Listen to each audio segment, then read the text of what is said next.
Hoje o Café Literário está muito especial. A gente recebe o desembargador Vicente de Castro, que além de ricas contribuições literárias e indicações raríssimas, nos presenteia com várias lições de vida. O desembargador Vicente, ao longo de mais de 40 anos de magistratura, aprendeu e aprende muito nas comarcas em que passou, com as situações em que viveu. E hoje a gente descobre que as leituras dele, além de influenciarem na sua atividade profissional, são exemplos para todos nós. Meu nome é Ana Tereza e esse é o Café Literário. Legal.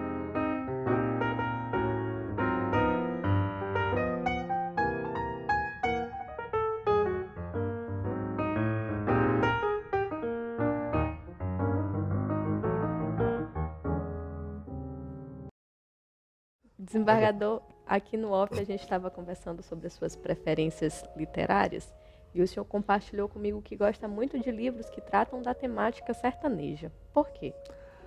Mas também por causa da minha origem sertaneja, né? Eu sou de uma cidade do interior do Piauí, do norte do Piauí, chamada Piracuruca. E meus pais, eles nasceram e se criaram na zona rural, né? Só foram morar na cidade, nessa cidade de Piracuruca, depois que casaram. E então, durante a minha infância e adolescência, eu visitei muito os locais da zona rural e me deparava com a realidade daqueles locais. Realidade essa que mostrava que o poder público era totalmente ausente, não havia porto de saúde, não havia escolas, e aquilo despertou bastante a minha curiosidade para ler livros que abordassem assim a realidade do país, da sociedade. O senhor lembra de um primeiro livro que o senhor leu sobre essa temática que lhe atraiu? Bom, o livro que me chamou, mas eu já tinha lido antes Humberto de Campos, mas o livro que mais me chamou a atenção foi escrito por Josué de Castro, que é um cientista brasileiro que foi perseguido pela ditadura. Infelizmente, ele escreveu Geografia da Fome, que é um livro científico, mas tem uma obra literária chamada Homens e Caranguejos, nessa obra ele aborda a realidade das pessoas que trabalham na extração de caranguejos, na pesca de caranguejos lá em Recife. E mostra como aquela população é totalmente abandonada, que não tem perspectiva de futuro nenhum. E é muito bonita essa obra, é interessante. Homens e Caranguejos. Hoje a gente só encontra possivelmente em sebo, né? Esse livro, Homens e Caranguejos, o senhor me explicou que a história, na verdade, que os personagens dessa história, eles são personagens sem perspectiva, por conta desse contexto de vida em que eles se encontram. E aí, quando a gente pensa na sua atividade, na atividade que o senhor exerce hoje, como é que essa história, essa bagagem literária lhe afeta? Como é que essas literaturas transformaram a sua maneira de agir com a sociedade? Assim, Pois é, Ana Tereza, tem Lima Barreto também, que no seu livro Triste Fim de Policarpo Quaresma, que mostra as desigualdades sociais do, do final do século XIX, começo do século XX. Ele escreveu também Clara dos Anjos, uma menina, uma negra bonita que foi seduzida por jovens da alta sociedade, como se diz. Mas a leitura dessas obras me preparou mais para o meu trabalho de julgar, né? De ver a situação de desamparo em que se encontram as famílias de baixa renda, né? Então nós vivemos numa sociedade assim, vamos dizer, capitalista, em que as pessoas que têm um poder aquisitivo têm um tratamento bem diferente daquelas pessoas de nível inferior, economicamente de nível inferior. Isso me tocou bastante e me ensinou a melhor tratar as pessoas, a tratar com igualdade, a fazer tudo para que não haja exploração do homem pelo homem, né? Naquelas minhas decisões eu procurava julgar com os olhos voltados para essa situação, para fazer justiça, uma justiça social. são leituras que lhe sensibilizaram, então. Bastante, né? Euclides da Cunha também, que mostra a realidade daquela população ali da Bahia, em que aqueles trabalhadores que eram muito explorados, que sofriam todo tipo de violência dos agricultores, dos pecuaristas. Eles encontraram abrigo ali em Canudos, né? Onde havia uma sociedade assim igualitária, uma sociedade mais humanizada. Mas aquilo foi incomodando os grandes proprietários de terra, porque os trabalhadores estavam vamos dizer assim, estavam correndo para lá, para Canudos, né? Porque lá eles viviam com dignidade. E aí eles começaram a pressionar o governo federal a dar um jeito naquela situação, inclusive foi dito, os denunciantes, os que denunciaram o conselheiro,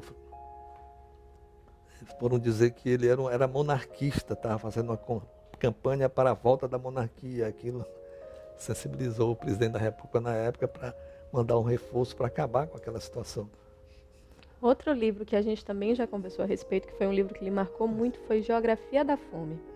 Por quê? O que o senhor gostou nesse livro? Bom, Geografia da Fome, como eu lhe falei, é uma obra científica, não é? O José de Castro procura mostrar as causas da fome no Brasil, né? Por que havia tanta miséria, por que havia tanta fome. Em primeiro lugar, porque os grandes proprietários de terra, eles eram contra o processo de desenvolvimento cultural daquelas pessoas que trabalhavam para eles. Não queriam que se criasse escolas nas redondezas de suas propriedades, porque o entendimento dele era de que quanto mais o trabalhador é escolarizado, quanto mais ele é, vamos dizer, esclarecido a respeito da situação, de seus direitos, ele iria incomodar mais o dono da propriedade, né? Então o trabalhador tem que ficar naquele estado de ignorância para ele não conhecer seus direitos e não poder, portanto, reivindicar aquilo que, na verdade, ele tinha direito.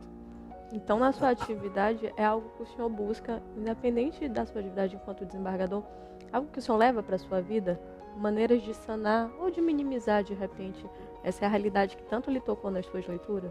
Exatamente, eu fazia isso muito. Eu passei 10 anos como juiz do interior, passei por São Luís Gonzaga, Vargem Grande, Timon, Balsas, e fazia questão de comparecer àqueles eventos que eram realizados na comunidade. Por exemplo, uma diretoria de sindicato, a diretoria de assumir. Eu comparecia e aproveitava a oportunidade para esclarecer os presentes sobre seus direitos, sobre aquilo, em relação ao qual ele deveria reivindicar, mostrar o direito do trabalhador, mostrar aquilo que o cidadão pode reivindicar de forma justa.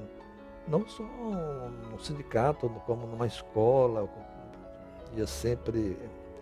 atendia sempre a convite de diretores de escola para proferir alguma palestra, e eu procurava mostrar para a plateia a necessidade da gente aprimorar os nossos conhecimentos por quê? Porque conhecimento é poder. Quanto mais conhecimento você dispõe, mais poder você tem, né?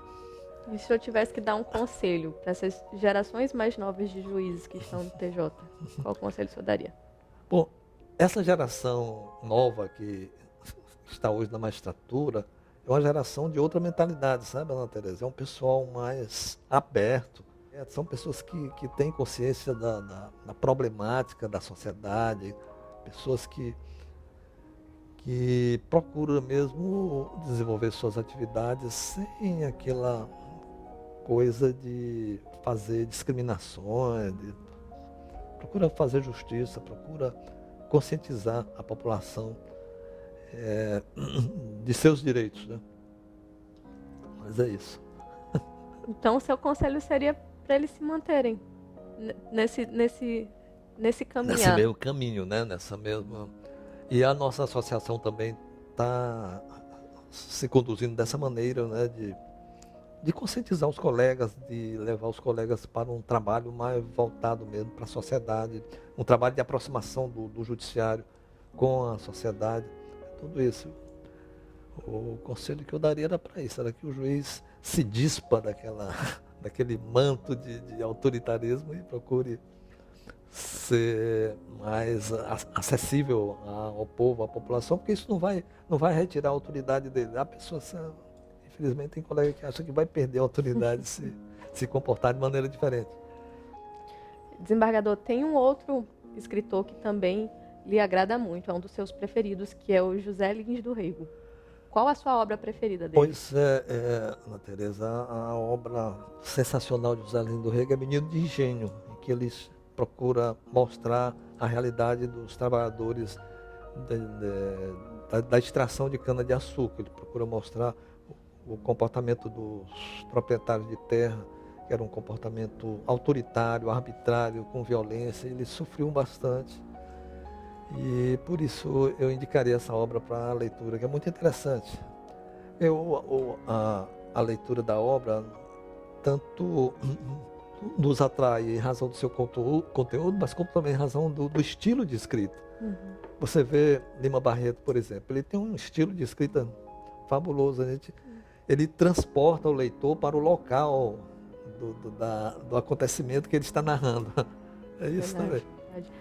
E aqui a gente encerra o Café Literário, mas não sem antes notar que todas as suas literaturas aqui indicadas, elas têm algo em comum, que é esse viés humanizado.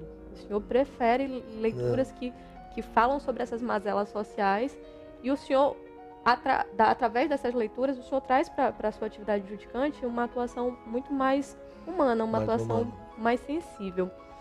Além das indicações literárias muito ricas que o senhor nos deu agora, o senhor também nos deu uma grande lição de humildade, porque o senhor é um desembargador com muitos anos de atuação no judiciário, de maneira absolutamente desprendida, topou conversar aqui com a gente, muito generoso, extremamente acessível, e eu lhe agradeço muito por isso. Lhe agradeço o seu aceite e agradeço a sua generosidade.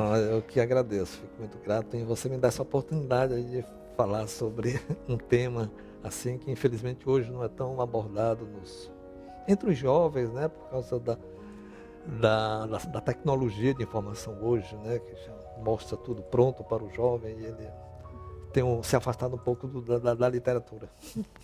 Desembargador, muito obrigada pelo seu aceite. Esse foi o Café Literário com o desembargador Vicente de Castro. Aqui, além de indicações literárias ricas, a gente teve uma grande lição de humildade. O desembargador nos brindou com muitas indicações e com grandes histórias de vida. Te espero no próximo café.